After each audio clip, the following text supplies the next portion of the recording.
Lorenzoni, portavoce dell'opposizione in Consiglio regionale, ha affermato che finalmente, dopo 22 anni di attesa, l'amministrazione regionale comincia a rendersi conto della necessità di riformare le IPAB. Le 355 RSA venete stanno vivendo un momento di difficoltà. 8 infermieri ogni 100 ospiti e attrezzature non consone sembrano essere i temi fondamentali della questione.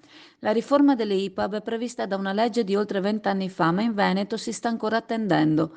Vanno accreditate nuove case di riposo, ma le stesse andrebbero controllate con maggiore attenzione, ha affermato Lorenzoni. Nella RSA, continua il portavoce, gli ospiti sono per la maggior parte non autosufficienti e con patologie invalidanti. Questo implica che siano necessarie in numero maggiore le prestazioni di carattere sanitario. Non sempre ciò avviene, talvolta mancano concreti ed efficaci interventi finalizzati a migliorare le procedure, le normative e i servizi. Tra le riforme che andranno affrontate nei prossimi anni, la presenza di un medico H24 e l'inserimento di una diversa assistenza domiciliare alternativa alle strutture residenziali.